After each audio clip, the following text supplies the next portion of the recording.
إن الحمد لله نحمده ونستعينه ونستغفره ونؤمن به ونتوكل عليه ونعوذ بالله من شرور أنفسنا ومن سيئات أعمالنا من يهده الله فلا مضل له ومن يضلل فلا هادي له أي فلن تجد له وليا مرشدا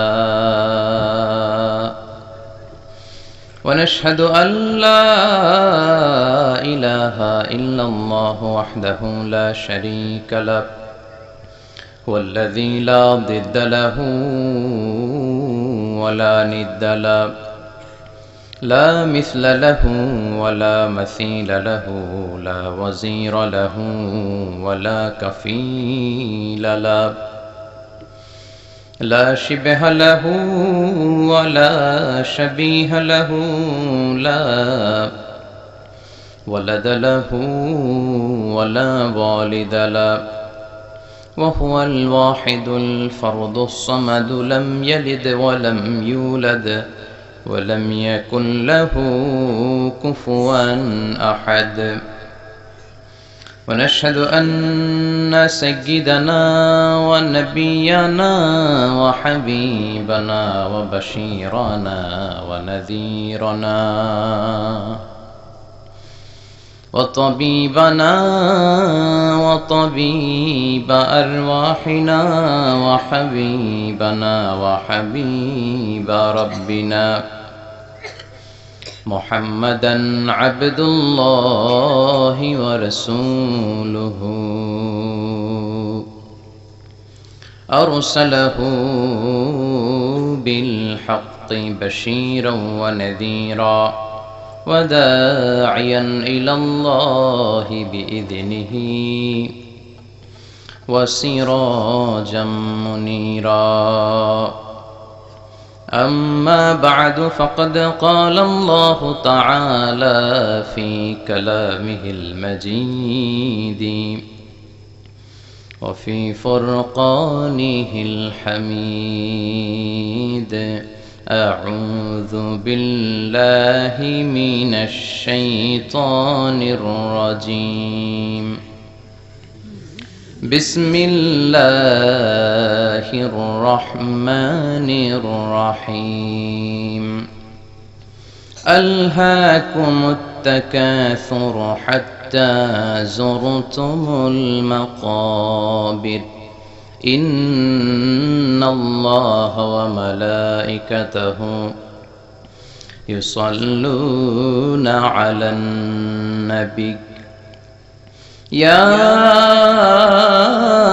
أيها الذين آمنوا صلوا عليه وسلموا تسليما اللهم صل على محمد وعلى آل محمد كما صليت على إبراهيم وعلى آل إبراهيم إنك حميد مجيد اللهم بارك على محمد وعلى آل محمد كما باركت على إبراهيم وعلى آل إبراهيم إنك حميد مجيد কেমন আছেন আপনারা সবাই? আলহামদুলিল্লাহ আমি ভালো আছি। আমাদেরকে ভালো রাখে কে? আল্লাহ। সুস্থ রাখে কে? আল্লাহ।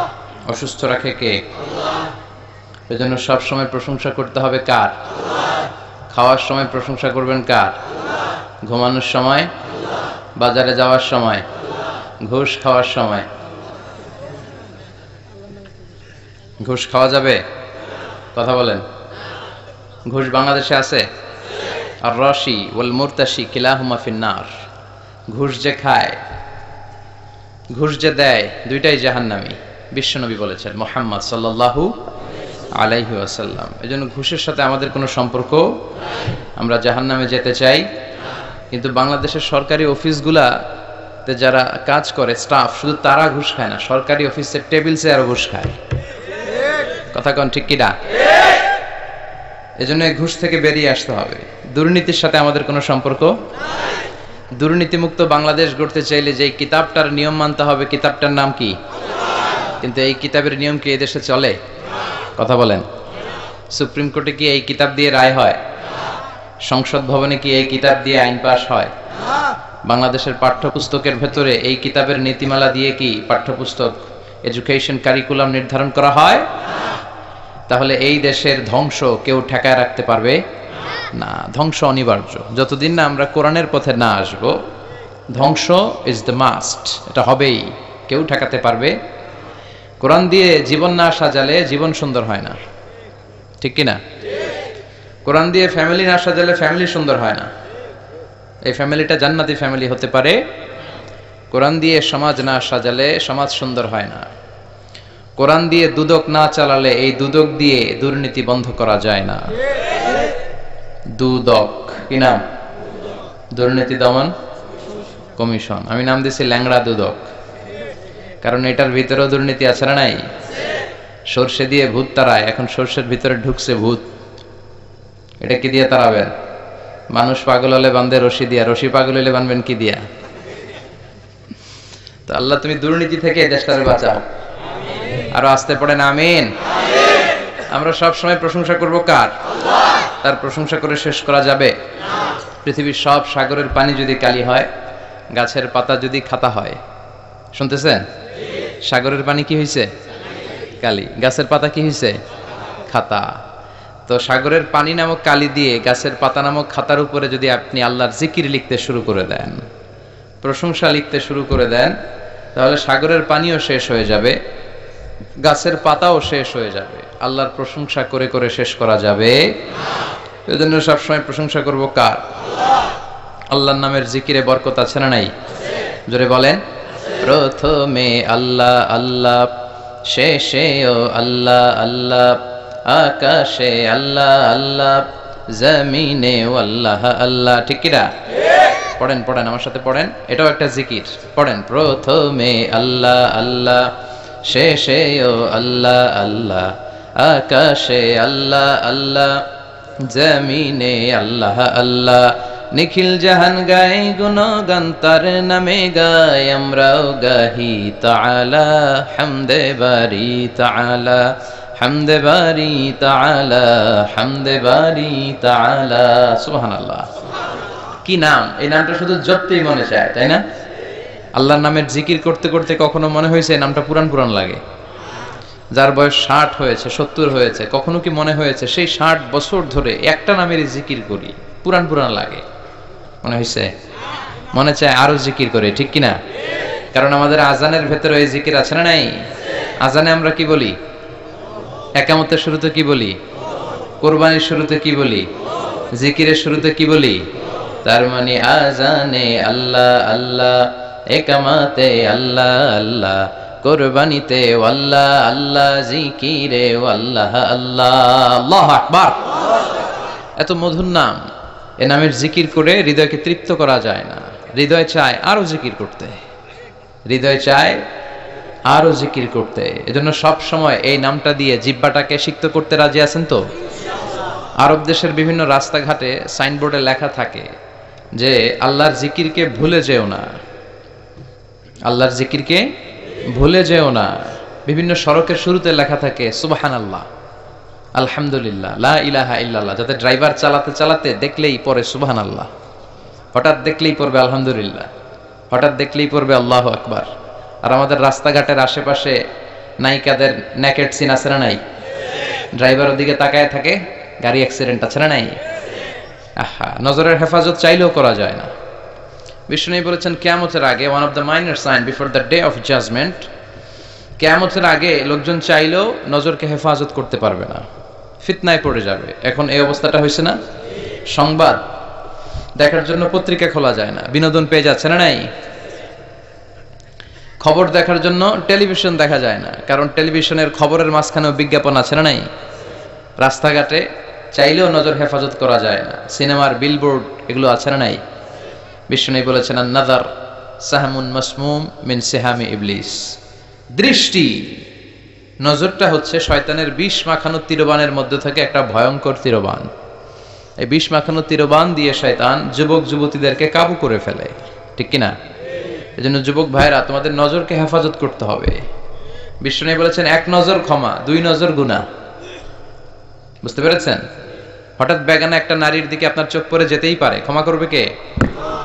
আর যদি মজা নেওয়ার জন্য আবার তাকান, গুনাহ আছে না নাই? এক নজরে যেহেতু ক্ষমা, আবার এক নজরে চাই থাকেন না অনেকক্ষণ, নজর পড়লেই অ্যাবাউট টার্ন, নজরটা সরাই ফেলতে হবে। তাহলে ঈমানের স্বাদ দিবে কে? কথা বলেন কে?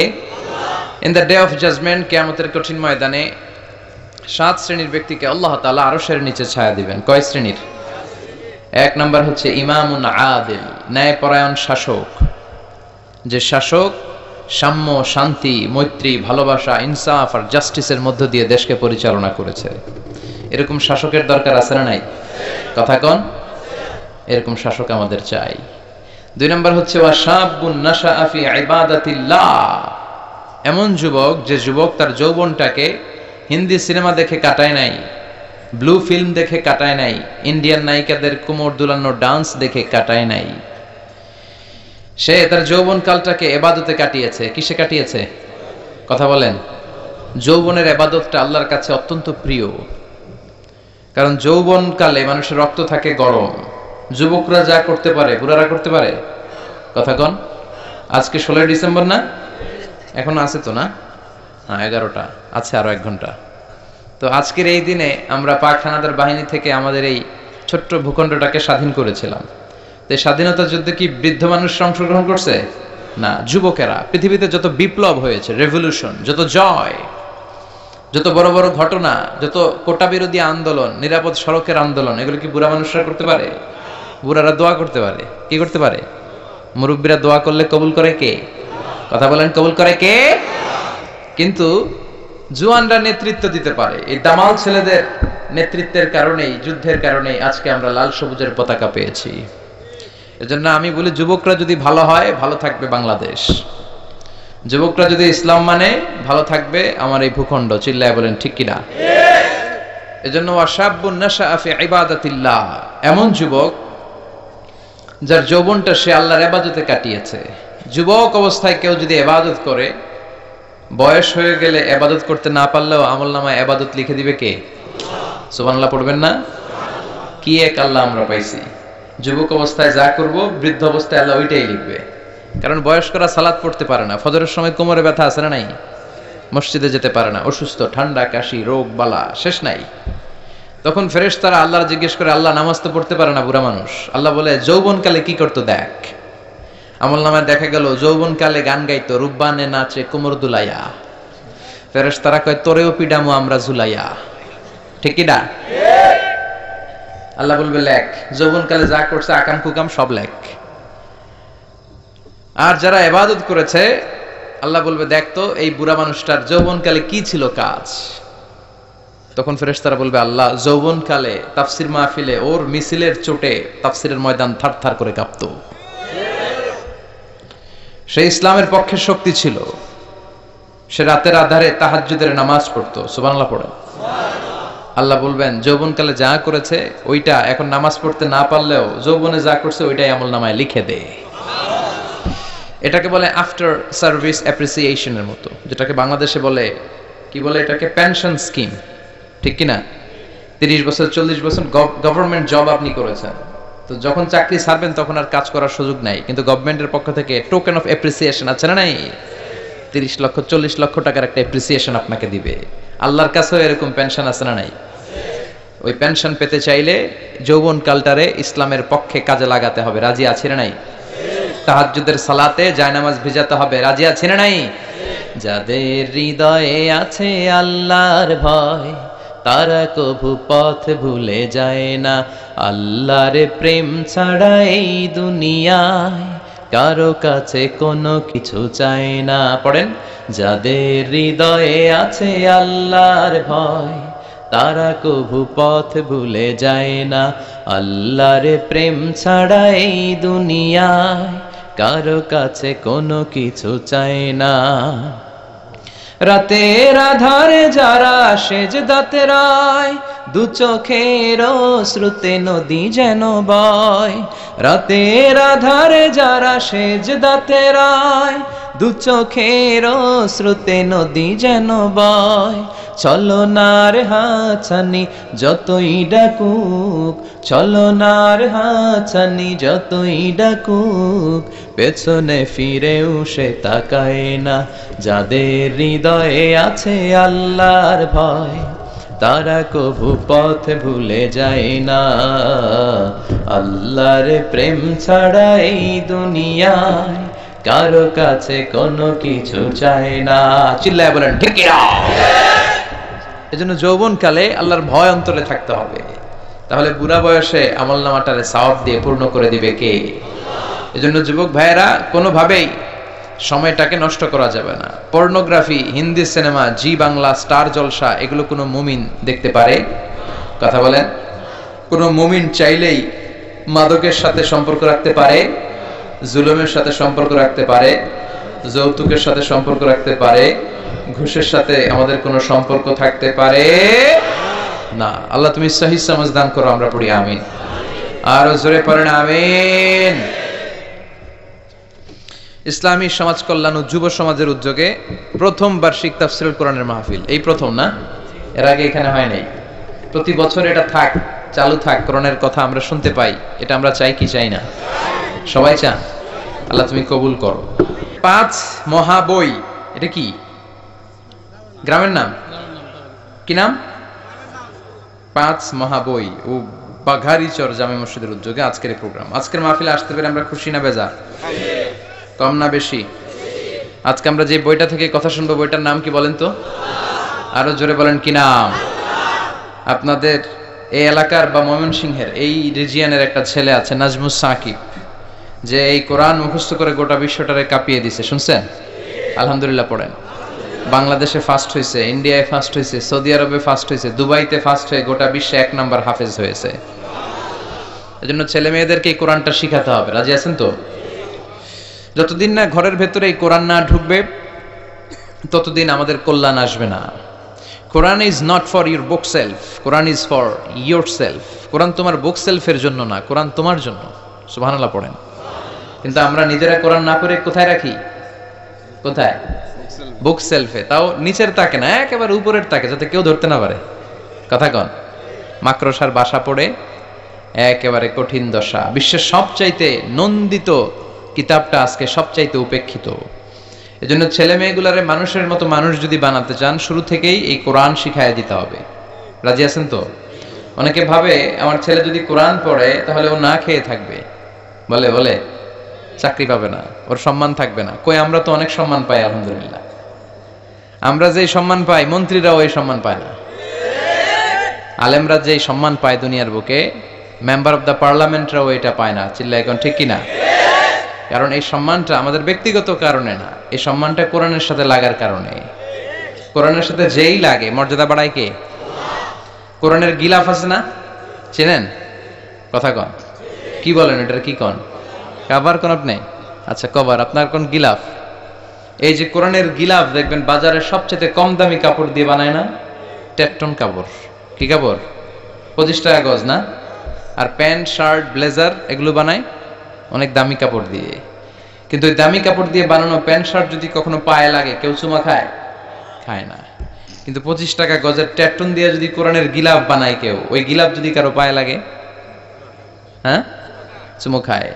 তো 25 টাকার কাপড়ে চুমা দিলেন কেন? এত দামি কাপড়ে দিলেন না কেন? কারণ কোরআনের সাথে লেগেছে। চিল্লায় পড়েন আল্লাহু আকবার।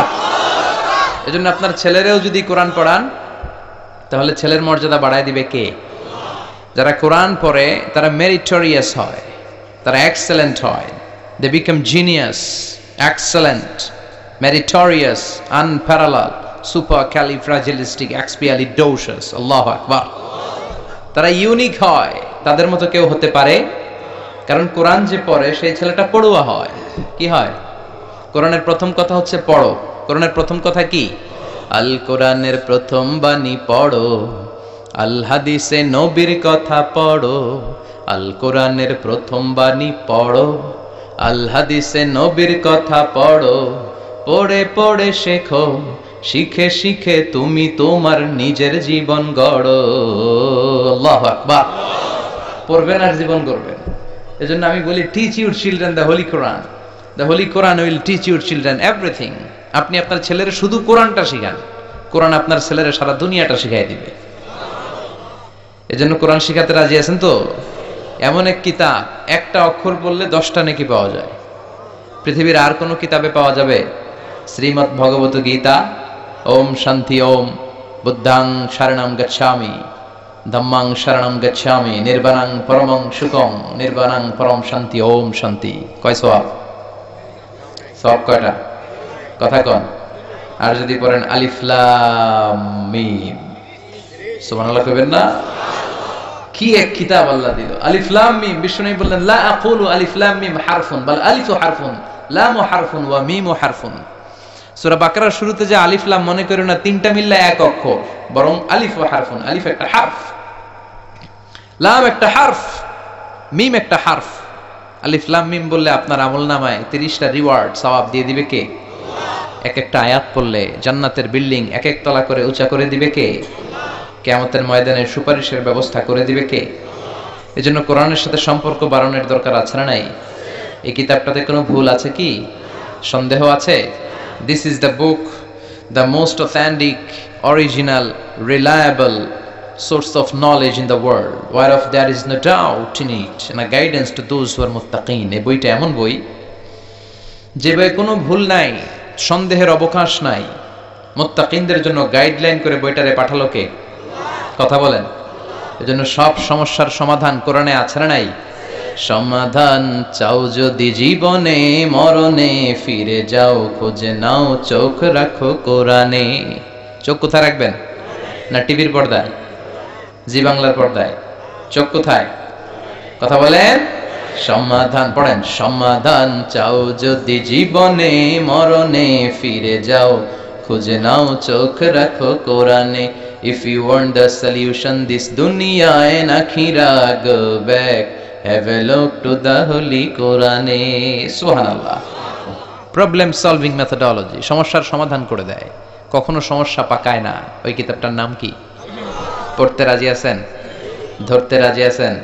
এই কিতাবের জন্য মরতে রাজি আছেন? সবাই রাজি? যে ঈমান প্রয়োজনে জ্বলে ওঠে না, যে ঈমান সত্য ন্যায়ের কথা বলে না, যে ঈমান প্রয়োজনে জ্বলে ওঠে না, যে ঈমান সত্য ন্যায়ের কথা বলে না, যে ঈমান বাস্তবে নাই, যে ঈমান অন্তরে নাই, মুখে শুধু ফাঁকা বলি, কি করে তারে বলো ঈমানে বলি, কি করে তারে বলো ঈমানে বলি, কি করে তারে বলো ঈমানে বলি। ঠিক কি না? যে ঈমান দিন কায়েমের আন্দোলনের ধার ধারে না, যে ঈমান লেবাসধারী কোরআন হাদিস তাও পড়ে না, যে ঈমান খাজার নামে মাজার গড়ে ফুলুস কামায়। আছে না নাই? মাজার আছে না? মাজার ব্যবসা আছে না নাই? যে ঈমান খাজার নামে মাজার গড়ে ফুলুস কামায়, যে ঈমান শিরকিয়াতের আমল করে ভীত না হয়, যে ঈমান অন্তরে নাই, যে ঈমান বাস্তবে নাই, মুখে শুধু ফাঁকা বলি, কি করে তারে বলো ঈমানে বলি, কি করে তারে বলো ঈমানে বলি, কি করে তারে বলো ঈমানে বলি। চিল্লায় বলেন ঠিক কি না? এজন্য ঈমানের দাবি হচ্ছে এই কোরআনটার জন্য মরার আকাঙ্ক্ষা রাখতে হবে। শাহাদাতের তামান্না রেখে কেউ যদি বিছানায়ও মারা যায়, শহীদ হিসেবে তাকে কবুল করবে কে? এজন্য কোরআন দিয়ে এদেশে রায় হোক, আমরা চাই কি চাই না? কোরআন দিয়ে বিচারালয়ে চলুক, আমরা চাই কি চাই না? কোরআনের আইন বাংলার জমিনে বাস্তবায়ন হোক, চাই কি চাই না? কারা কারা চাই হাত তুলে আল্লাহর দেখা।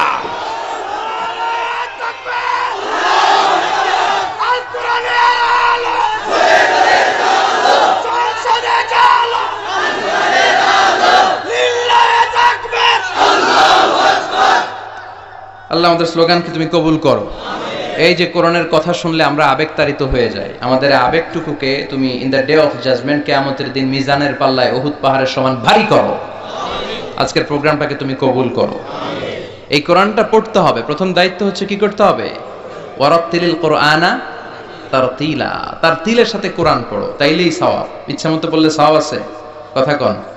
আবার মুরব্বীরা কোরআন পড়তে পারে না, থেমে থেমে পড়ে, আটকে আটকে যায়। বিশ্বনবী বললেন, আটকে আটকে যারা কোরআনে পড়ে তাদের ডবল সওয়াব। এক হলো কোরআন পড়ার সওয়াব, আর এক হলো পড়ার জন্য যে কষ্ট হচ্ছে, কষ্টের সওয়াব। সুবহানাল্লাহ।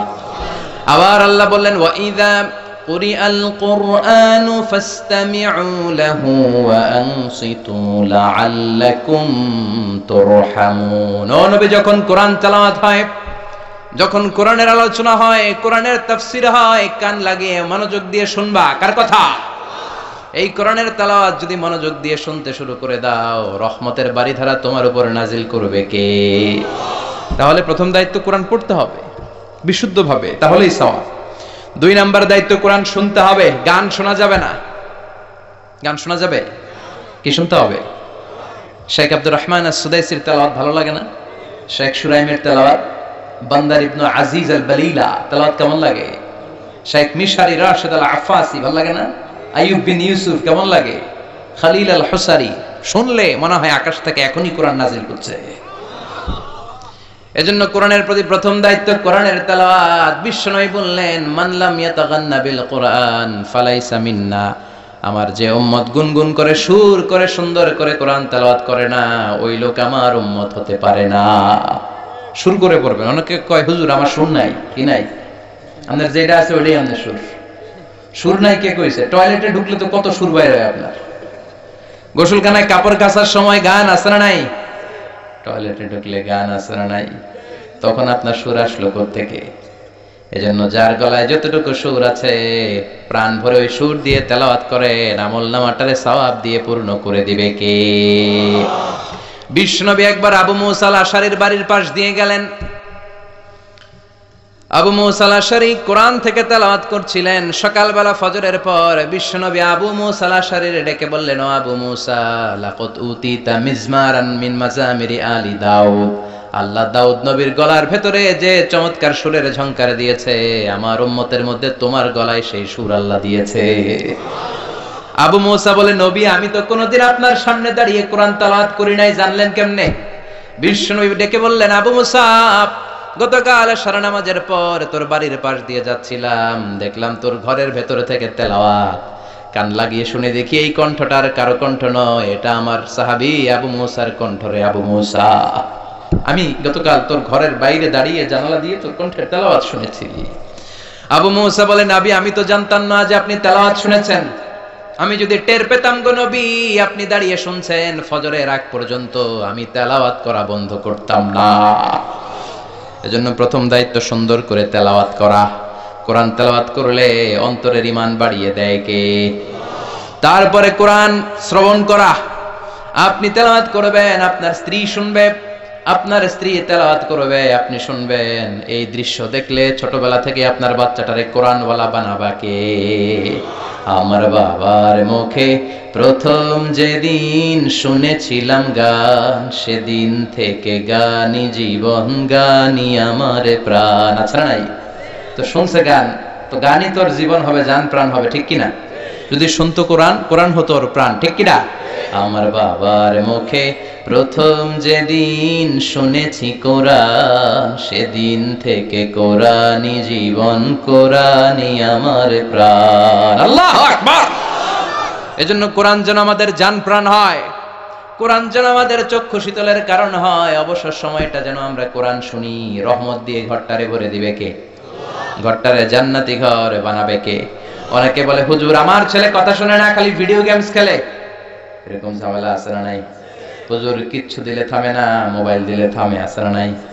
বাপ মা একদিনও তেলাওয়াত করে না, সারাদিন খালি ঝগড়াঝাটি। এই পোলা ভিডিও গেমস খেলবে না তো কি খেলবে? কথা কন। আগে বাপ মার ঠিক হইতে হবে। বাপ ভালো তার বেটা ভালো তাই, মা ভালো তার ঝি, গাই ভালো তার দুধ ভালো রে, দুধ ভালো তার ঘি, ঠিক কিনা? বাবা তুমি আগে ভালো হও, ছেলেরে ভালো বানাবে কে? মা তুমি ভালো হও, মেয়েরে ভালো বানাবে কে? বাবা যখন নামাজে যায়, ছেলেরা যখন নিয়ে যায়, ছেলেটারে মুসল্লি বানাবে কে? সাইয়েদনা ইব্রাহিম দোয়া করলেন, রব্বি জাআলনি মুকিমাস সালাতি ওয়া মিন যুররিয়াতি রব্বানা ওয়া তাকাব্বাল দুআ। হে নামাজি, আমার ঘরে নামাজ পড়ো আজ, দিলে মে তোমার চরণ তলে হৃদয় যায় নামাজ। হে নামাজি, আমার ঘরে নামাজ পড়ো আজ, দিলে মে তোমার চরণ তলে হৃদয় যায় নামাজ। পড়েন আল্লাহু আকবার। কি বাবা কি ছেলে, বাবা দোয়া করলেন, রব্বি জাআলনি মুকিমাস সালাতি ওয়া মিন যুররিয়াতি রব্বানা ওয়া তাকাব্বাল দুআ।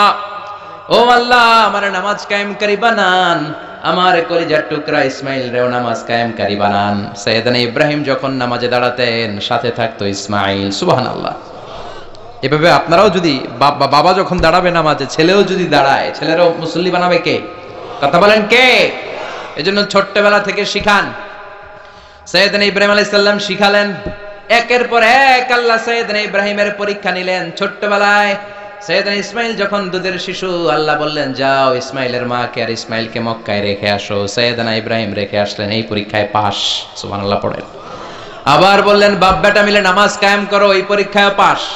দুইজন মিলে আমার ঘর কাবা ঘরটা তোমরা বানাও, এই পরীক্ষায় পাস। আবার বললেন, বাপ বেটা দুইজন মিলে কাবা ঘর ঝাড়ু দাও, এই পরীক্ষায় পাস। সুবহানাল্লাহ। তাহরা বাইতিয়া লিত্তাইফিনা ওয়াল আকিফিনা ওয়ার রুকআইস সুজুদ। আল্লাহু আকবার। মসজিদেরি ঝাড়ু বড়দার ও কামারে হাত, শোনো আমার মুনাজাত, শোনো শোনো ইয়া ইলাহি আমার মুনাজাত, শোনো আমার মুনাজাত। পড়েন আমিন। এজন্য বাপ ভালো তো বেটা ভালো, ঠিক কিনা? মা ভালো তো বেটি ভালো, গাই ভালো তো দুধ ভালো, দুধ ভালো তো ঘি ভালো, তাই না? এজন্য বাবারা ভালো হন, বাবারা নামাজি হন। বাবা যারা হয়েছেন কোরআন পড়েন, দেখবেন ছেলেও পড়বে। এজন্য কোরআনের প্রতি 3 নাম্বার দায়িত্ব, নিজেও পড়বেন, অন্যের কাছ থেকেও শুনবেন। 4 নাম্বার দায়িত্ব, কোরআন আপনি অন্যকে শিখিয়ে দিবেন। আপনি যদি কাউকে শুধু সূরাতুল ফাতিহাটা শিখান, কোন সূরা? কোন সূরা? কোন সূরা না পড়লে সালাত কবুল হয় না? কথা বলেন। এই সূরা বাদ দিয়ে নামাজ পড়লে হবে? তবে কাবা ঘরের ইমাম সাহেব পড়লে হবে। হ্যাঁ, সবাই একমত? বিশ্বনবী বলেছেন, লা সালাতা লিমান লাম ইয়াকরা বিফাতিহাতিল কিতাব। আল্লাহর কিতাবের সূরা ফাতিহা যে নামাজে পড়ে না, তার নামাজ হবে। আবার বিশ্বনবী বললেন, ওই লোক সবচেয়ে বড় চোর যে নামাজে চুরি করে। সাহাবারা বললেন, নবী নামাজে কেমন করে চুরি করে? বিশ্বনবী বললেন, ওই লোকটা সবচেয়ে বড় চোর যে রুকুর মধ্যে চুরি করে, সেজদায়ও চুরি করে। রুকু চোর, সেজদা চোর, আছে না নাই? রুকু থেকে সোজা হয়ে দাঁড়ানোর কথা, না দাঁড়িয়ে সেজদায় চলে যায়, আছে না নাই? দুই সেজদার মাঝখানে কয়েক সেকেন্ড ধীরস্থির ভাবে বসার কথা, না বসে কোন রকম মাথা উঠায় মুরগির ঠোকর মারার মতো আরেক সেজদা মারে, আছে না নাই? কথা বলে। আবার বিশ্বনবী বলতেন, এমন ভাবে নামাজে দাঁড়াবা, এমন ভাবে মুসল্লার মধ্যে দাঁড়াবা, ভাববা এটাই জীবনের শেষ নামাজ, ঠিক কিনা? তাহলে অন্তরে আল্লাহর ভয় ঢুকায় দিবে কে? যখন যায় নামাজের মধ্যে দাঁড়াবেন, ভাববেন এটাই আমার শেষ নামাজ হতে পারে, কারণ এরপরে আবার নামাজ পড়ার সুযোগ পাবো, গ্যারান্টি আছে নাকি? আজকের মাহফিলের পরে আবার কোনো মাহফিলে যেতে পারবো, কোনো গ্যারান্টি আছে? ঘরে সহি সালামতে ফিরতে পারবো, গ্যারান্টি আছে? এজন্য সল্লি সালাতা মুআদ্দিয়া, এমন ভাবে সালাতে দাঁড়াও মনে করো এটা জীবনের শেষ নামাজ, ঠিক কি না? পারফর্ম দ্য সালাহ as if this is your last and final prayer. এমন ভাবে সালাতে দাঁড়াও, ভাবো এটা তোমার শেষ নামাজ। এখন বাজে 11:30, আপনারে বলা হলো 12টার দিকে আপনার রূহ কবজ করা হবে, জীবনের হায়াত শেষ। নির্ধারিত একটা সময় থাকে, ওই সময় চলে আসলে আর কেউ বেঁচে থাকে না, ঠিক কিনা? সবাইকে চলে যেতে হবে, আপনাকে চলে যেতে হবে 12টার মধ্যে, আর সময় আছে আধা ঘন্টা। এই আধা ঘন্টা আপনি যতটুকু নামাজ পড়তে পারেন পড়ে নেন। ওই দিনের নামাজটা আপনার সুন্দর হবে না? কথা কন, কেন সুন্দর হবে? কথা কন, উত্তর দেন। কারণ জীবনের শেষ নামাজ। একটু পরে মালাকুল মাউত আসবে। হায় রে মানুষ রঙিন ফানুষ, দম ফুরাইলে তবু তো ভাই কারোরই নাই একটুখানি আইরে মানুষ রঙিন ফানুষ, রঙিন ফানুষ আইরে মানুষ। তারপরও হুঁশ নাই, তারপরও হুঁশ নাই। জানি চলে যেতে হবে রঙিন ফানুষ, দম ফুরাইলে ঠুস। তারপরও শুধু অস্থিরতা, তারপরও শুধু পাগলামি। যদি জানেন 12টার দিকে চলে যেতে হবে, আধা ঘন্টার সময়, এই দিন আপনার নামাজটা অনেক সুন্দর হবে।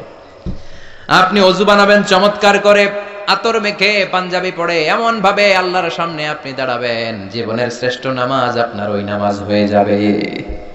ওই দিন রুকুতে আপনার তাড়াহুড়ো হবে নাকি? ওই দিন সেজদা থেকে টাইম নাও কেউ তুলতে পারবে আপনার? 2 রাকাতে আপনি 8 ঘন্টা পার করে দিবেন, কারণ আপনি জানেন একটু পরে মালাকুল মাউতের হাতে ধরা। এই ধরা থেকে কেউ বাঁচতে পারবে নাকি? কথা বলেন। গোরস্থানে একটু মাটি জায়গা করে রাখে রে, এক্ষুনি তোর আসতে পারে চলে যাওয়ার ডাক। আতর গোলাপ সুবাস চন্দন, কাফন নামের দেহ বন্ধন। আতর গোলাপ সুবাস চন্দন, কাফন নামের দেহ বন্ধন। আলমারিতে রাখে রে তুলে একটি কোরআন পাক রে, এক্ষুনি তোর আসতে পারে চলে যাওয়ার ডাক। চিল্লায় বলেন ঠিক কিনা? কখন চলে যাব কেউ জানি না। লিকুল্লি উম্মাতিন আজালুন ফাইদা জাআ আজালুহুম লা ইস্তাখিরুনা সাআতান ওয়া লা ইস্তাকদিমুন। প্রত্যেক জাতির জন্য নির্ধারিত একটা সময় আছে। ওই মৃত্যুর সময়টা যখন চলে আসে, 1 সেকেন্ড আগেও আসে না, পরেও আসে না। কার কথা? জোরে বলেন কার কথা? সাইয়েদনা দাউদ আলাইহিস সালামের একজন ওয়াজির ছিল। দাউদ আলাইহিস সালামের ইন্তেকালের পর সুলাইমান আলাইহিস সালাম গোটা বিশ্বের দায়িত্ব নিলেন। বাবার সময় যেই লোকটা ওয়াজির ছিল, তিনিও তাকে ওয়াজির বানালেন। সাইয়েদনা সুলাইমান আলাইহিস সালামের সাথে অনেক ফেরেশতাদের বৈঠক হতো, জিনদের বৈঠক হতো। এক বৈঠকে সুলাইমান আলাইহিস সালামের ওয়াজিরও বসা, মালাকুল মাউতও বসা। মালাকুল মাউত ওই ওয়াজিরের দিকে বড় বড় চোখ করে তাকাচ্ছে। বড় বড় চোখ করে তাকানোর কারণে ওয়াজির তো প্রচন্ড ভয় পেয়ে গেল। মালাকুল মাউত চলে গেল, ভয় পেয়ে তার পিলু চমকে যায়। সাইয়েদনা সুলাইমানকে ডেকে বলে, ও নবী আল্লাহ সুলাইমান, কিছুক্ষণ আগে আপনার পাশে একটা লোক বসা ছিল, বড় বড় চোখ করে আমার দিকে তাকায়, এটা কে? সাইয়েদনা সুলাইমান আলাইহিস সালাম বললেন, এটা মালাকুল মাউত। এটা কে? ও মিয়া, মালাকুল মাউতের নাম শুনলে কলিজায় পানি থাকে? ওজিরেরও পানি নাই। কয় সর্বনাশ, আমার মনে হয় টাইম শেষ। আমার মনে হয় আজরাইল তো বাড়ি চিন্তা ফলাইছে, রাস্তা চিনে ফেলেছে। ও সুলাইমান, আমার বড্ড ভয় হয়, মনে হয় আমারে মেরে ফেলবে। আপনি অর্ডার দিলে জিনেরা কথা শুনে, আকাশের মেঘ কথা শুনে, বাতাস আপনার কথা শুনে, আকাশের মেঘ আর বাতাসে আপনি অর্ডার করেন, মেঘ আর বাতাস যেন আমাকে উড়িয়ে নিয়ে হিন্দুস্তানের সবচেয়ে দূরের একটা দ্বীপের মধ্যে ফেলে দিয়ে আসে। আমার ভয় লাগে, অনেক ভয় পাচ্ছে, আমার ফেলে দিয়ে আসতে বলেন। সাইয়েদনা সুলাইমান বাতাসে বললেন, যাও এর নিয়ে রেখে আসো হিন্দুস্তানের সবচেয়ে দূরের একটা জনপদে রেখে আসা হলো। কিছুক্ষণ পর মালাকুল মাউত সাইয়েদনা সুলাইমানের কাছে হাজির। সাইয়েদনা সুলাইমান আলাইহিস সালাম বললেন, আপনি না বৈঠকে ছিলেন, কই গেলেন? কয়, আপনার ওয়াজিরের রূহটা হিন্দুস্তানের ওই দূরের দ্বীপ থেকে কবজ করে নিয়ে আসছি। সুবহানাল্লাহ পড়েন। মালাকুল মাউত বলে, কিছুক্ষণ আগে রব্বুল আলামিন আমার কাছে ফরমান জারি করেছে, ও মালাকুল মাউত, সুলাইমানের ওয়াজিরের রূহ কবজ করো হিন্দুস্তানের সবচেয়ে দূরের দ্বীপে। আমি আয়েশা দেখি আপনার পাশে বসা, এজন্য বড় বড় চোখ করে তাকাইছি। তো ভাবলাম, আল্লাহ যেহেতু বলেছে হিন্দুস্তানের ওখান থেকে রূহ কবজ করতে, টাইমও হয়ে যাচ্ছে, আমি চলে গেলাম। আমি যাওয়ার সাথে সাথে দেখলাম মুহূর্তের মধ্যে বাতাস আপনার ওয়াজিরকে তুলে হিন্দুস্তানের ওই দ্বীপের মধ্যে ফেলে দিয়েছে। আমি রূহটা কবজ করে নিয়ে এসেছি। চিল্লায় বলেন আল্লাহু আকবার। টাইমিংটা অন টাইম। লা ইস্তাখিরুনা সাআতা ওয়া লা ইস্তাকদিমুন। 1 সেকেন্ড আগেও হয় না, পরেও হয় না। আল্লাহু আকবার। ছেলেকে ইয়াতিম করে বাবারে নিয়ে যায়, স্ত্রীকে বিধবা করে স্বামীকে নিয়ে যায়, বন্ধুরে একলা ফেলে রেখে আরেক বন্ধুরে নিয়ে যায়। মৃত্যুর একটা নির্ধারিত সময় আছে না নাই? যদি জানতে পারেন 12টায় আপনার নির্ধারিত সময়, এখন 2 রাকাত নামাজ যদি পড়েন, নামাজটা কেমন হবে? কেমন হবে? কথা বলেন, সুন্দর হবে না? এজন্য always consider this prayer is my last prayer in my life. আমার এই নামাজটা হতে পারে আমার জীবনের শেষ নামাজ, ঠিক কি না? তার মানে কোরআনের প্রতি প্রথম দায়িত্ব আমরা তেলাওয়াত করব প্রতিদিন। রাজি আছেন? সবাই রাজি? 2 নাম্বার দায়িত্ব তেলাওয়াত শুনবো। 3 নাম্বার অন্যকে শিখায় দেব। শুধু সূরা ফাতিহা যদি কাউরে আপনি শিখায় দেন, আজীবন সে যতবার সূরা ফাতিহা পড়বে ওইটার একটা পার্সেন্টেজ সওয়াব আপনার আমলনামায় দিবে কে? সুবহানাল্লাহ পড়েন। তাহলে অন্যকে শিখাতে রাজি আছি তো? এরপরে কোরআন মুখস্থ করব। শুধু হাফেজ সাহেবের দায়িত্ব কোরআন মুখস্থ করা নয়, এটা গোটা উম্মতের দায়িত্ব, পুরো মুসলিম উম্মার দায়িত্ব। হাফেজ সাহেব তো করে 30 পারা, আমি করব 10 পারা, আপনি করবেন 5 পারা, ও করবে 3 পারা, এরকম সবার কয়েক পারা মুখস্থের দরকার আছে না নাই? কোরআনের প্রতি সর্বশেষ এবং সবচেয়ে গুরুত্বপূর্ণ দায়িত্ব হচ্ছে মাতৃভাষায় কোরআনকে বোঝা। কোন ভাষায়? আপনাদের মাতৃভাষা কি? কথা বলেন। সালাম সালাম হাজার সালাম সকল শহীদ স্মরণে, আমার হৃদয় রেখে যেতে চাই তাদের স্মৃতির চরণে। পড়েন, সবাই পড়েন। সালাম সালাম হাজার সালাম সকল শহীদ স্মরণে, আমার হৃদয় রেখে যেতে চাই তাদের স্মৃতির চরণে। পড়েন আমিন। এই শহীদদের কারণে আমরা ভাষা পেয়েছি। মাতৃভাষা কি আমাদের? সবাই বলেন। সিয়েরা লিওন একটা দেশ আছে, নাম শুনছেন? ওরা বাংলা ভাষাকে ওদের দ্বিতীয় ভাষা হিসেবে ঘোষণা দিয়েছে। 21শে ফেব্রুয়ারি গোটা বিশ্বে এখন ইন্টারন্যাশনাল মাদার ল্যাঙ্গুয়েজ ডে হিসেবে পালিত হয়। আলহামদুলিল্লাহ পড়েন। কিন্তু এই বাংলা ভাষা থুইয়া আমরা এখন হিন্দিতে কথা কই, আছে না নাই? হিন্দি সিনেমা দেখি, বাংলায় কিছু দেখতে চাই না। আল্লাহ জাতিকে তুমি হেদায়েত দাও। আর জোরে পড়েন আমিন। এজন্য বাংলায় কোরআন বুঝতে হবে, কোরআনের তাফসীর পড়তে হবে। বাংলা তাফসীর আছে না নাই?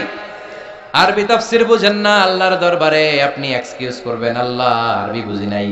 কিন্তু এটা বলতে পারবেন না কি আল্লাহ বাংলা বুঝি নাই? বলতে পারবেন? আপনি কি বলতে পারবেন আল্লাহ আমি বাংলা বুঝি নাই, মাফ করে দেন? মাফ করবে আল্লাহ? কথা বলেন। এজন্য মাতৃভাষায় বাংলা ভাষায় কোরআনকে বুঝতে হবে, বুঝাতে হবে। প্রতিদিন কয়েকটা করে হলেও আয়াত কোরআনের অনুবাদ, বঙ্গানুবাদ আমাকে পড়তে হবে, জানতে হবে আল্লাহ কি জানাতে চাইলেন। জানার দরকার আছে না নাই? সবাই জানতে রাজি? কষ্ট হচ্ছে আপনাদের? কথা বুঝতে পারতেছেন তো? তাকবীর দেন তো, লিল্লাহে তাকবীর। আমি ছোট্ট একটা সূরা তেলাওয়াত করেছি, অনেক রাত, বেশি সময় নিব না। আসুন অল্প কিছু সময় আমরা কথা শুনি। আমি সূরাতু আত-তাকাসুর থেকে তেলাওয়াত করেছি। এই সূরাটি অনেক চমৎকার। এই সূরাটির সেন্ট্রাল থিম হচ্ছে we have to go back to our Lord. আমাদেরকে চলে যেতে হবে আমাদের রবের কাছে। We can not stay here for ever. আমরা আজীবনের জন্য এখানে থাকতে আসি নাই। We have to go back to our Lord. আমাদেরকে ফিরে যেতে হবে। পুরা সূরার সার কথা এটাই। আলহামদুলিল্লাহ কোন। আমরা এখানে থাকতে আসি নাই, চলে যাব। থাকতে চাই, বাঁচতে চাই, আজীবন পৃথিবীর মধ্যে আমরা থেকে যেতে চাই, কিন্তু থাকতে পারবো নাকি? কবরে যাওয়া লাগবে কি লাগবে না? কথা কন। একদিন মাটির ভেতরে হবে ঘর, রে মন আমার কেন বাঁধো দালান ঘর, রে মন আমার কেন বাঁধো দালান ঘর। প্রাণ পাখি উড়ে যাবে পিঞ্জর ছেড়ে, ধরা ধামে সবই রবে তুমি যাবে চলে। বন্ধু বান্ধব যত, মাতা পিতা দ্বারা সুত, সবই হবে তোমার পরে। মন আমার কেন বাঁধো দালান ঘর, একদিন মাটির ভেতরে হবে ঘর, রে মন আমার কেন বাঁধো দালান ঘর। ঠিক কিনা? চলে যেতে হবে, থাকার জন্য আসি নাই। দাদা চলে গেল, বাবা চলে গেল, আমাকেও যেতে হবে। আমার ঘরে যে সন্তানগুলো আছে এগুলো যাবে। কথা কর। নাতিপুতি যেগুলো আছে এগুলো যাবে। ঠিক কিনা? চলে যেতে হবে, থাকতে পারবে না কেউ। We have to go back to our Lord. ফিরে যেতে হবে। এই সূরাটা আমাদেরকে এটাই শিখাতে চায় যে আমরা চলে যাব। আমরা কি থাকার জন্য আসছি? কথা কন। এখানেও থাকবো না, কবরেও থাকবো না। এখানে সাময়িক সময়, কবরের ভেতরেও সাময়িক সময়, আসল সময় হলো আখিরাতে। দুইটা রাস্তা সেদিন হয়ে যাবে, একটা যাবে জান্নাতে আর একটা জাহান্নামে। ওইটা আসল পথ। চিল্লায় এখন ঠিক কি না? এজন্য সূরাতুত তাকাসুর আল্লাহ আমাদেরকে শিখাতে চাইলেন থাকতে আমরা আসি নাই, চলে যাব। আল্লাহ বললেন আল্হাকুমুত তাকাসুরু হাত্তা যুরতুমুল মাকাবির, দুনিয়ার লোভ লালসা তোমাদেরকে পাগল করে রেখেছে। দুনিয়ার লোভ লালসা আমাদেরকে পাগল বানিয়ে রেখেছে, ঠিক কি না? এই পাগলামি আমাদের থামবে না হাত্তা যুরতুমুল মাকাবির, যতদিন না তোমরা কবরে ঢুকো। কবরে ঢোকার আগ পর্যন্ত আমাদের এই মোহ কাটবে না। আসলে আমাদের জীবনটা এত ব্যস্ত, একটু খেয়াল করে শুনেন, একটু বোঝার চেষ্টা করেন। এত ব্যস্ত আমরা, এত বিজি লাইফ আমরা লিড করি, আমরা যে কবরে যাব এটা ভাবার সময়টাও আমাদের নাই। কথা কন, সময় নাই। কবরে যে যেতে হবে ভাববার সময় আমাদের নাই, ব্যস্ত, লোভের পেছনে ছুটে আছি। চাকচিক্যময় দুনিয়া, চাকচিক্যময়, মহাচ্ছন্ন, মরীচিকা, মোহ, সম্পদ আর অর্থের পেছনে ছুটতে ছুটতে আখিরাতকে আমরা বেমালুম ভুলতে বসেছি। চিল্লায় বলেন ঠিক কিনা? এটা যেন আমাদের মস্তিষ্ক থেকে হারিয়ে না যায়, আখিরাতকে যেন আমরা বেমালুম ভুলে না যাই, আমাদেরকে রিমাইন্ডার দেওয়ার জন্য আল্লাহ বললেন আলহাকুমুত তাকাসুর হাত্তা যুরতুমুল মাকাবির, দুনিয়ার লোভ লালসা তোমাদেরকে পাগল বানিয়ে রেখেছে। কবরে ঢোকার আগ পর্যন্ত তোমরা এই লোভ লালসা থেকে বের হতে পারবে না। কার কথা? কথা বলেন। সবাইকেই যেতে হবে, কেউ কি বাঁচবে? নবীরা বাঁচতে পারছে? কথা কন। আদম আলাইহিস সালাম বাঁচতে পারছিলেন? উনি কয় বছর হায়াত পেয়েছে জানেন? বলেন তো একজন। 1000 বছর। আলফুসানা, 1000 বছর সাইয়েদনা আদম আলাইহিস সালাম পৃথিবীতে বেঁচে ছিলেন, এবং উনি পৃথিবীর একমাত্র মানুষ, উনি জানতেন উনি কয়দিন পরে মরবেন। সুবহানাল্লাহ। বাইরে গিয়া শুধুমাত্র কেবলমাত্র সাইয়েদনা আদম আলাইহিস সালামই জানতেন যে আমি 1000 বছর বাঁচবো, আর আমরা কেউ জানি না। ওনাকে জানিয়ে দেয়া হয়েছে এই জন্য, কারণ তিনি প্রথম মানুষ। মৃত্যু যে কত কষ্টের উনি জানে না, মৃত্যু কেমন কোনোদিন দেখে নাই। সুবহানাল্লাহ। এজন্য জানলে ওনার মধ্যে তেমন ভয় নাই। আল্লাহু আকবার বলেন। হায়াত ছিল কয় বছর? 1000 বছর। বুখারীর বর্ণনা, বুখারী না, আবু দাউদের বর্ণনা। সাইয়েদনা আদম আলাইহিস সালামকে সৃষ্টি করার পরে আমরা সবাই ওনার ঔরস জাত সন্তান না, এজন্য ওনাকে বলে আবুল বাশার, সব মানুষের আদি পিতা। সাইয়েদনা আদমকে বসিয়ে আমাদের সবাইকে রাখা হলো। উনি বললেন আল্লাহ এগুলো কারা?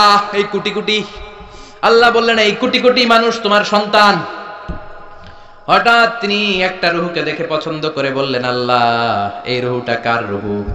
আল্লাহ বললেন আদম এটা তোমার সন্তান দাউদ আলাইহিস সালামের রূহ। সুবহানাল্লাহ। আল্লাহ এই দাউদ রে কয়দিন হায়াত দিয়েছেন আপনি?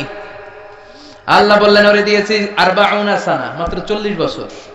দাউদ আলাইহিস সালাম কয় বছর বেঁচে ছিলেন? মাত্র 40 সানা, 40 বছর পৃথিবীতে ছিলেন। সাইয়েদনা আদম বললেন আল্লাহ এত সুন্দর রূহটা, এত সুন্দর দেহটা, আমার এত সুন্দর সন্তান দাউদকে এত কম বয়স দিলেন কেন? বাড়ায়া দেন। কি করেন? আল্লাহ কয় নো নো, রুফিআতিল আকলাম ওয়া জাফফাতিস সুহুফ, লেখা হয়ে গেছে, এটার বাড়ানো কমানো যাবে না, বাড়াতে পারবো না। সাইয়েদনা আদম আলাইহিস সালাম বললেন আল্লাহ আমি থাকবো কয় বছর? আল্লাহ বললেন 1000 বছর। দুনিয়াতে তোমার হায়াত হলো আলফুসানা, 1000 বছর। সাইয়েদনা আদম বললেন আল্লাহ আমি আমার 1000 বছরের মধ্যে থেকে 60 বছর আমার এই সন্তান দাউদ রে দিয়ে দিলাম। আমি দুনিয়াতে 940 বছর থাকলেই চলবে, আমি 60 বছর দিয়ে দিলাম। 40 আর 60 মিলে কত হয়েছে? কথা কন। আল্লাহ আপনি 100 বছর দিয়েন। আল্লাহ বলে ঠিক আছে। সাইয়েদনা আদম আলাইহিস সালাম পৃথিবীতে আসলেন, পৃথিবীতে বসবাস করতে আরম্ভ করলেন। দিন যায়, রাত আসে, মাস গড়িয়ে বছর আসে।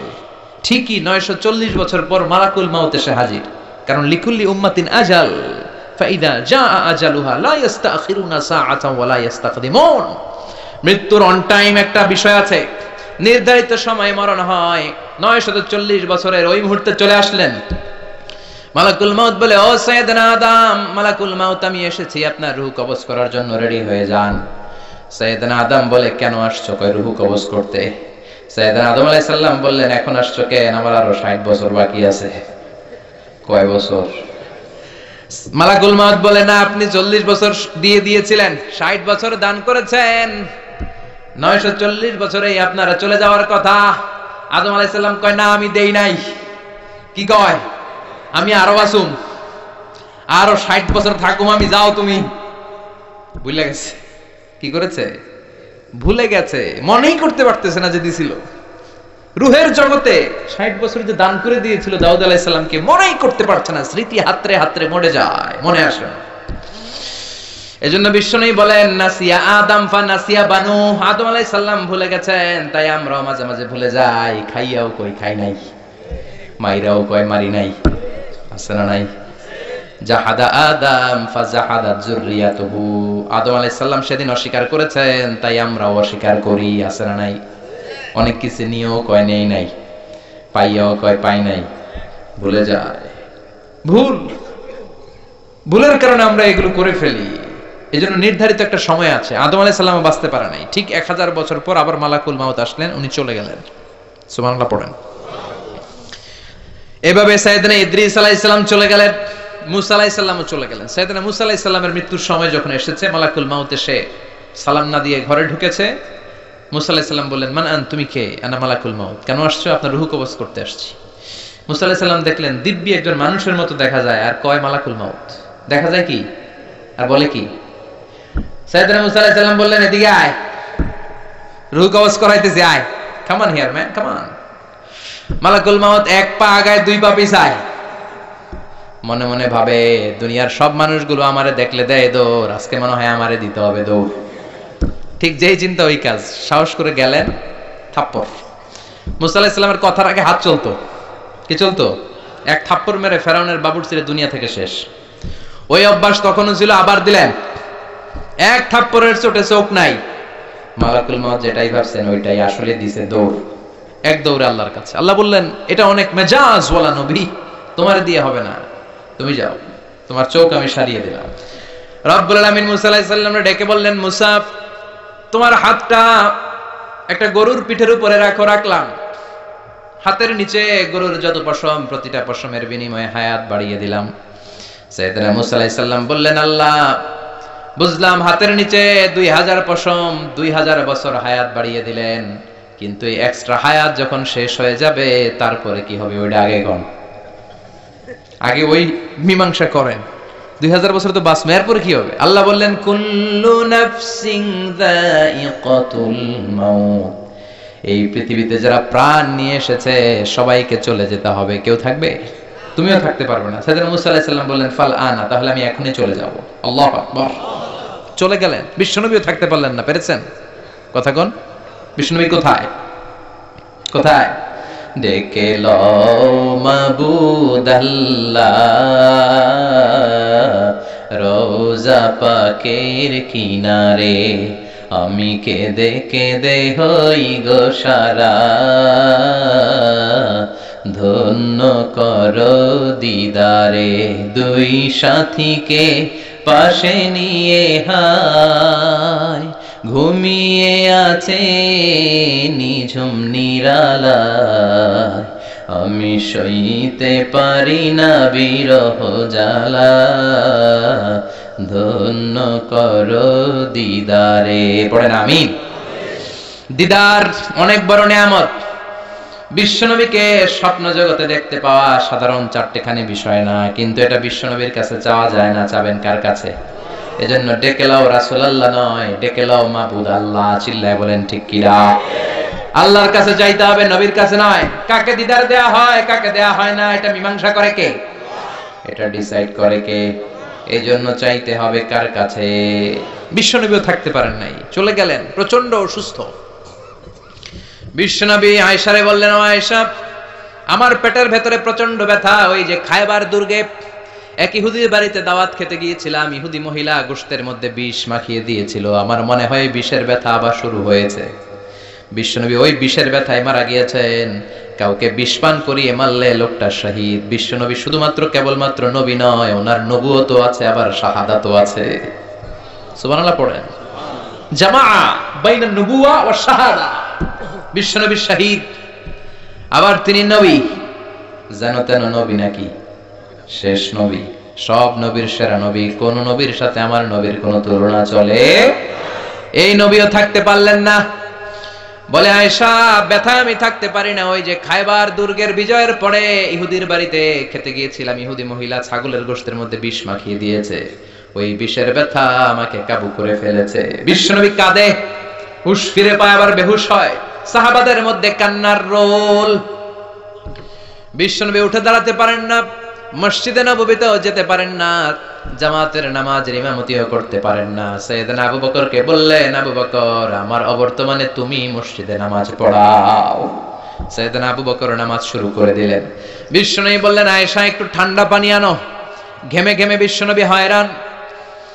পানি আনার পরে পানির ভেতরে হাত ঢুকিয়ে বিশ্বনবী ঠান্ডা হাত দুটো দিয়ে চেহারার মধ্যে এরকম মেসেজ করতে লাগলেন, মাসে করতে লাগলেন, আর বলতে লাগলেন, ইন্নালিল মাউতি লাসাকারাত, হায় রে মরণের কি জ্বালা, মরণের কি কষ্ট আমি সহ্য করতে পারছি না।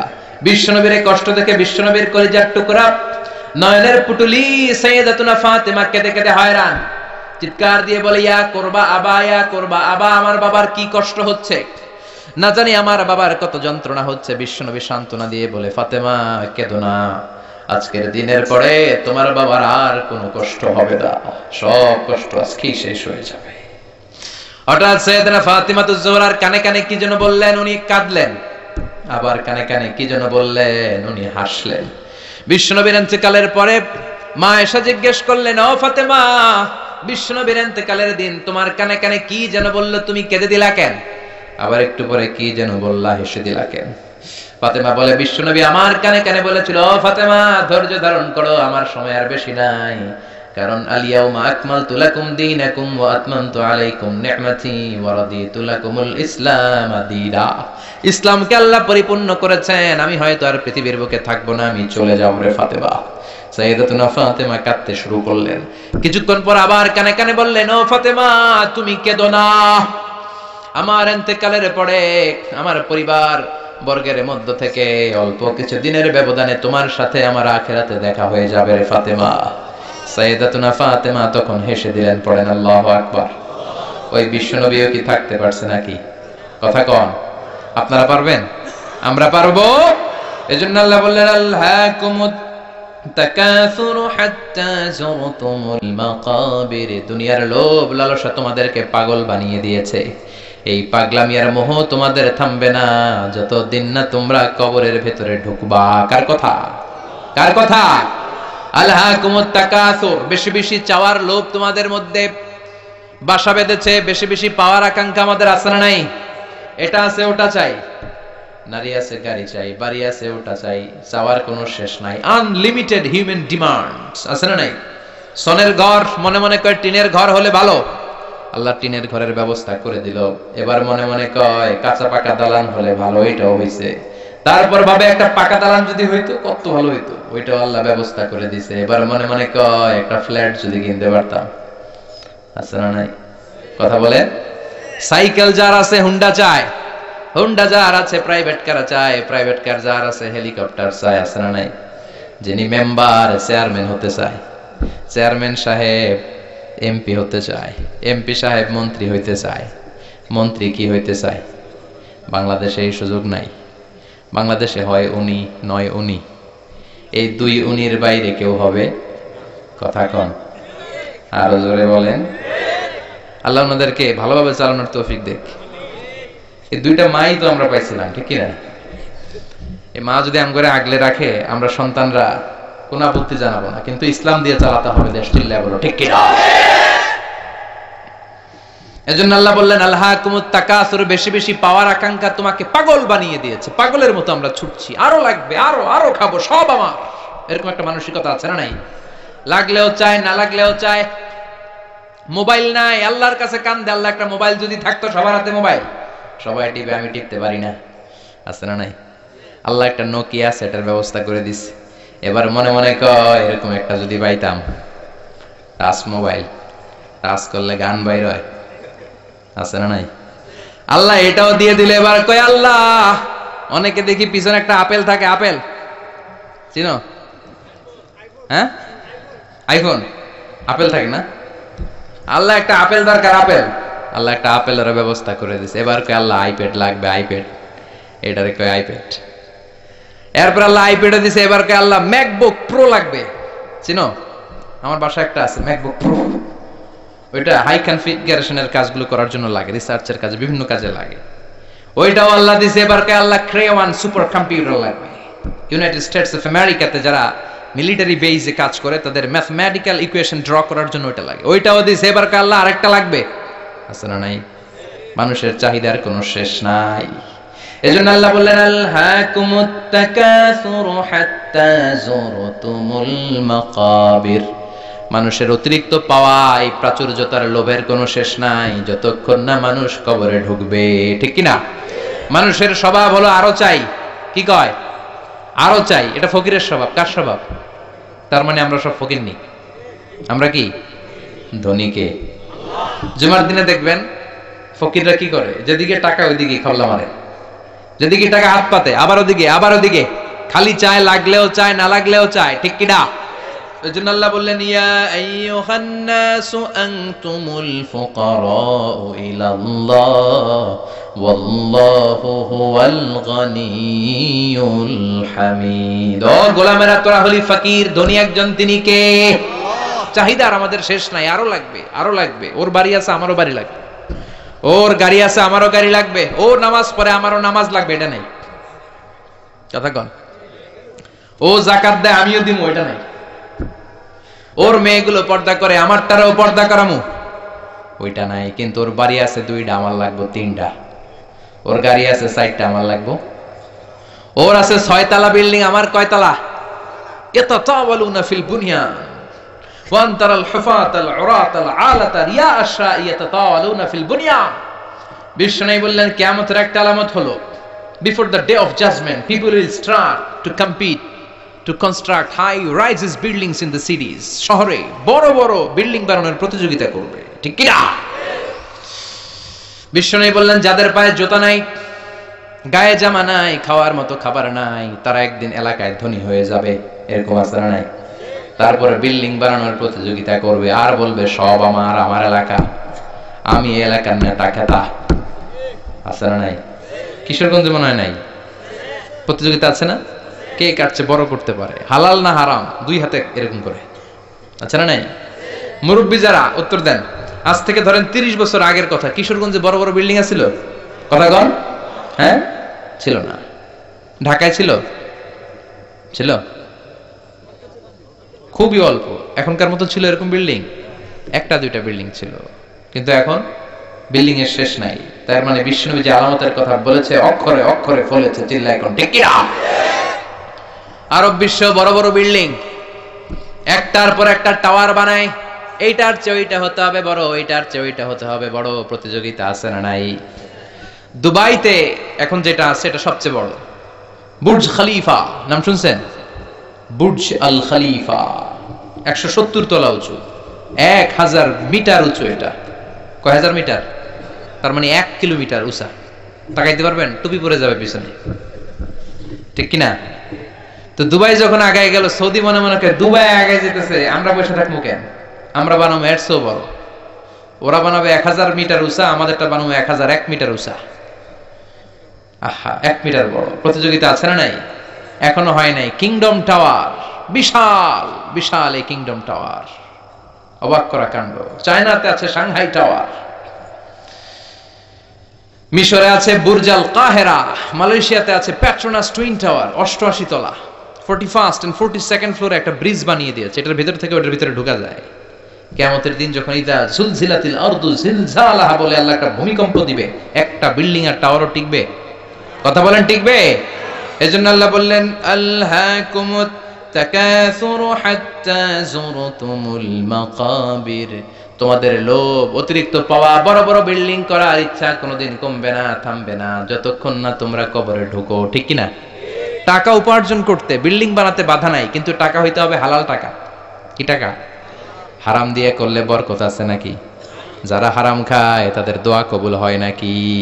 আর যারা অল্প খায়, অল্প পড়ে, অল্প জমায়, তাদের দোয়া কবুল করে কে?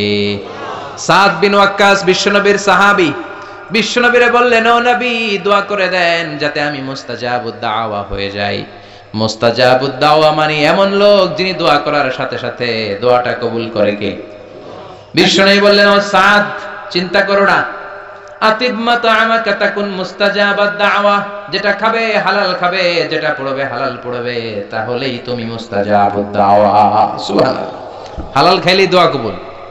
অনেকে বলে হুজুর দোয়া আমার কবুল হয় না, আমার দোয়া কবুল হয় না। অনেক দোয়া করলাম, বললাম চাকরি করেন কই, কই সচিবালয়, ঘুষ টুস আসেনি, কই হালকা পাতলা। তো তোর দোয়া কবুল হবে কেমনে? ডাকাত। হালাল খেতে হবে, হালাল না খেলে দোয়া কবুল হয়? কথা বলেন। আবার হালালে বরকত ঢুকায় দিছে কে? হারামে কোনো বরকত আছে নাকি? আওয়াজ করে বলেন তো, গরু খাওয়া হালাল না হারাম? কুকুর খাওয়া। গরু বছরে বাচ্চা দেয় কয়টা? কুকুর 5টা, 7টা, 8টা, 10টা। আচ্ছা, কুরবানির ঈদ আসলে আমরা গরু জবাই করি না কুকুর জবাই করি? তাহলে গরু জবাই করলাম বেশি, কুকুর জবাই করি নাই।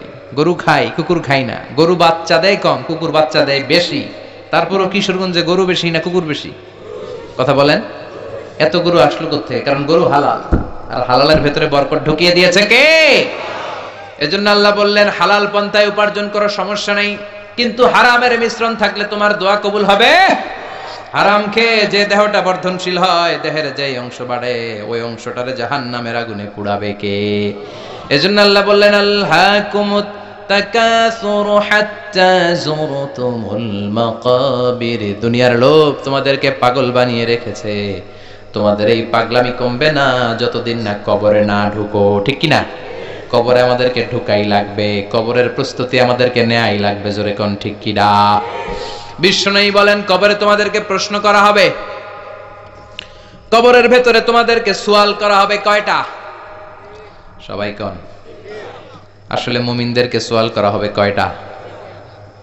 3টা নাকি 4টা? কথা কোন? 3টার পক্ষে কে কে হাত তোলেন? বেশিরভাগ। আকসারুহুম লা ইয়ালামুন, বেশিরভাগই জানে না। সুবহানাল্লাহ পড়েন। 4টা বলছে অনেকে, আলহামদুলিল্লাহ। মুমিনদের 4টা প্রশ্ন। কয়টা? কথা বলেন। মুমিনদের 4টা, আর কাফিরদের কয়টা?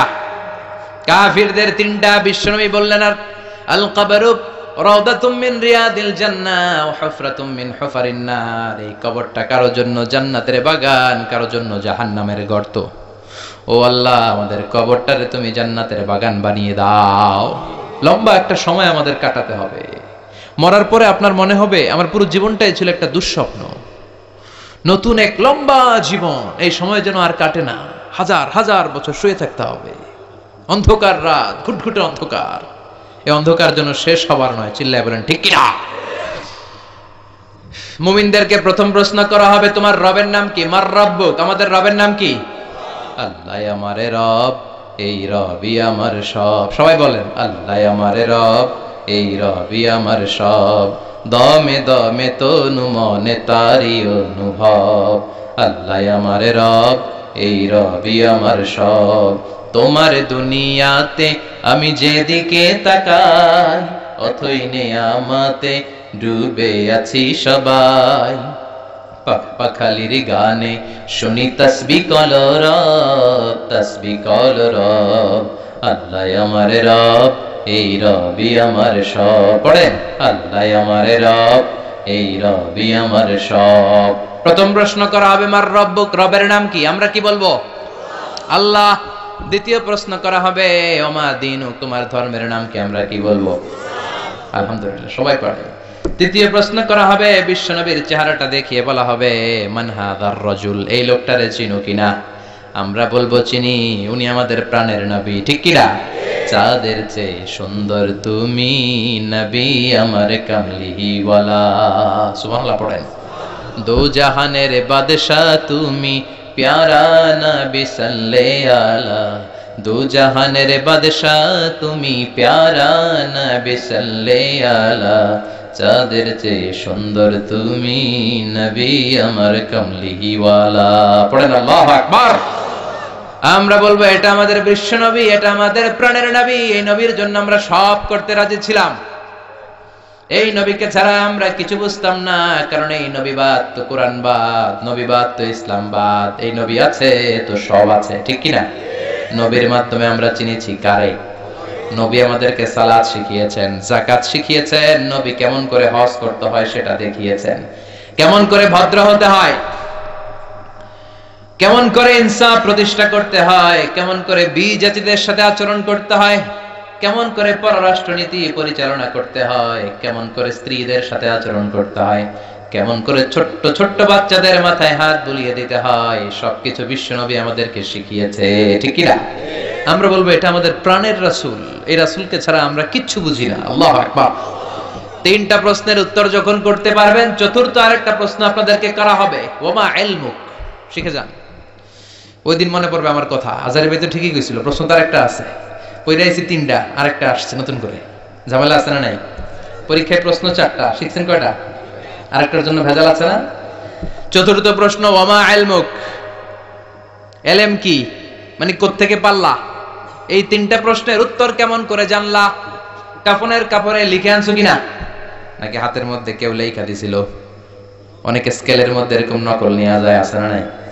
কাগজের মধ্যে নকল লইয়া মৌজায় ঢুকায়, আছে না নাই? টুপির ভিতরে নকল, আছে না নাই? বোতামের ভিতরে, আছে না নাই? ঘড়ির ভিতরে, আংটির ভিতর, আছে না নাই? ওই যে সব নকলে পিএইচডি করছে, এগুলা যেগুলা কয় আছে, নকলের সাথে আমাদের কোনো সম্পর্ক নাই। জেনে যেতে হবে তথ্যসূত্র কি। ফেরেশতারা বলবে, what is the source of your answers? এই যে উত্তরগুলা পাল্লা, এটার তথ্যসূত্র কি, কিভাবে জানলা? বলতে হবে কোরআন। এই কোরআন থেকে পড়ে পড়ে আমি জেনেছি, চিল্লায় বলো ঠিক কিনা। বিশ্বনবীর হাদিস পড়ে জেনেছি, ইসলামের সাহিত্যগুলো পড়ে পড়ে আমি জেনেছি, নকল করি নাই। তার মানে চারটা প্রশ্নের উত্তর দিতে পারবেন, আলহামদুলিল্লাহ। ফেরেশতারাও খুশি, বলবে আহলান সাহলান, খোশামদেদ, কংগ্রাচুলেশন, সুবহানাল্লাহ পড়েন। ফায়ুফসাহু লাহু কবরুহু, তার কবরটারে ৭০ যিরাআন ৭০ হাত লম্বা করে দেয়া হবে। ইফতাহু লাহু বাবুন ইলাল জান্নাহ, জান্নাতের দিকে একটা দরজা করে দেয়া হবে। জান্নাতের সুঘ্রাণ, জান্নাতের এয়ার কন্ডিশনের ঠান্ডা ঠান্ডা বাতাস তার কবরটারেও ঠান্ডা করে দিবে। ইলবাসু মিন লিবাসি আহলিল জান্নাহ, জান্নাতের দুটা পোশাক তারে পরিয়ে দেয়া হবে। আর বলা হবে, নাউম কা নাউমিল আরুস, বর যেমনি বাসর রাতে কনেকে নিয়ে আনন্দের ঘুম দেয়, তুমি এরকম একটা ঘুম দাও। সুবহানাল্লাহ পড়ে। কি বলবে? ঘুমাও, ঘুমাও, স্লিপ টাইট, আনন্দে ঘুমাও, আরামসে ঘুমাও। বাসর রাতে বর যেমনি কনেকে নিয়ে ঘুমিয়ে পড়ে, তুমিও ঘুমিয়ে যাও, আনন্দের একটা ঘুম জান্নাতি লোকটা কবরের মধ্যে দিবে। ইসরাফিলের সিংহার আগে ওই ঘুম আর ভাঙবে না। সুবহানাল্লাহ। ও আল্লাহ, আমরা যেন চারটা প্রশ্নের উত্তর দিয়ে জান্নাতি পোশাক পরে একটা ঘুম দিতে পারি, তুমি কবুল করো। পড়ে না আমিন। আর যারা ইসলাম মানে নাই, যারা কোরআন মানে নাই, যারা মা বাবার সাথে বেয়াদবি করেছে, যারা নাস্তিকতার দোসর সেজেছে, যারা বিশ্বনবীর গালি দিয়েছে, যারা কাফের, যারা নাস্তিক, যারা বামপন্থী, তাদের কাছেও দুজন ফেরেশতা আসবে, আসওয়াদান আজরাকান, নীলাভ চক্ষু, কালো গাত্র বর্ণের, দেহের রং কালো, চোখের রং নীল, দেখতে ভয়ঙ্কর না? এসেই বলবে, ওঠ, বস, বল তোর রবের নাম কি? মার রব্বু, কয় জানি না। কি বলে? আমি কোন রব টপ জানি না, আমি শুধু নেতা খাতাদের পিছনে পিছনে ঘুরেছি, আমি খালি সমাবেশের মধ্যে ককটেল বোমা মারতাম। এরকম ডাকাইত আছে না নাই? আমি 31st নাইটে মেয়েদের ওন্না ধরে টান দিয়েছি, আমি এলাকার মধ্যে টেন্ডারবাজি করেছি, আমি চাঁদাবাজি করেছি, আমার নাম সবাই দিছে কানা রমজান। আছে না নাই? আমি ছিলাম ডাকাত। রক টপ কি আমি জানি না। I don't know anything about it. What are you talking about? Drop. I don't know. কিচ্ছু জানি না আমি, রক টপ কি আমি জানি না। মাফ চাই, দোয়া চাই। ফেরেশতারা বলবে, ওকে, দ্বিতীয় প্রশ্ন, ওমা দিন, উত্তর ধর্মের নাম কি? কয় ধর্ম আবার কি? ধর্ম আবার? আমার কোনো ধর্ম নাই।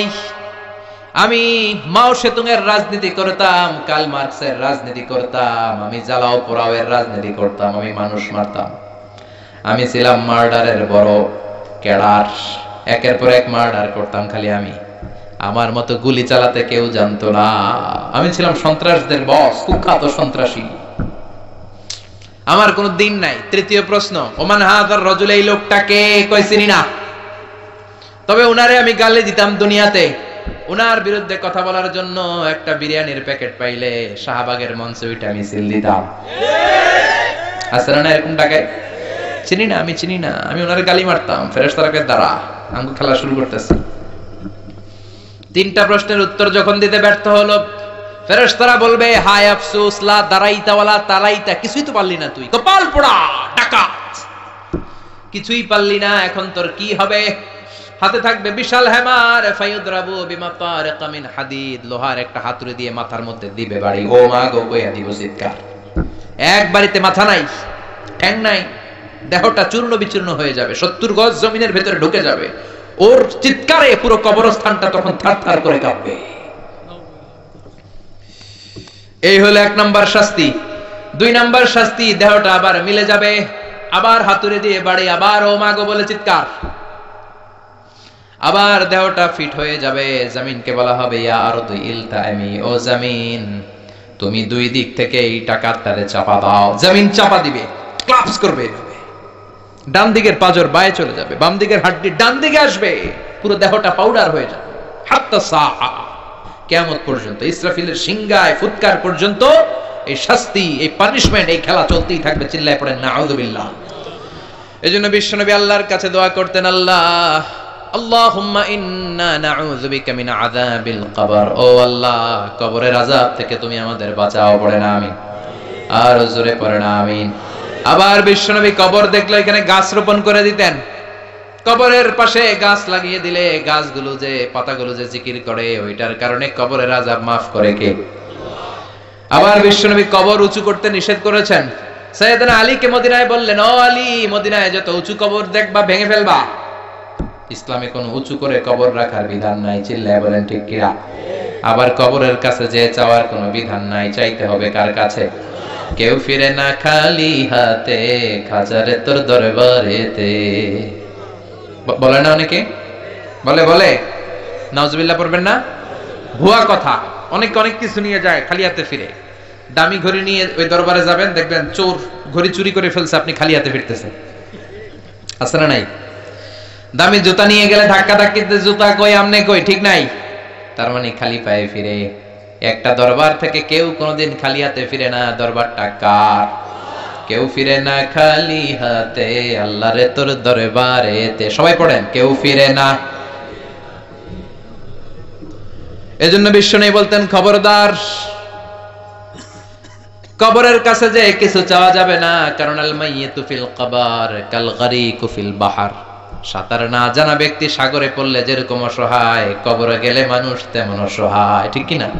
উনি আপনারে কিছু দিতে পারবেন না, আপনি দিয়ে আসবেন, আপনি যে দোয়া করবেন, তার মাগফিরাত কামনা করবেন, ঠিক কি না? বিশ্বনবী প্রথমে কবর জিয়ারতের নিষেধ করেছেন, পরে আবার অনুমতি দিয়েছেন।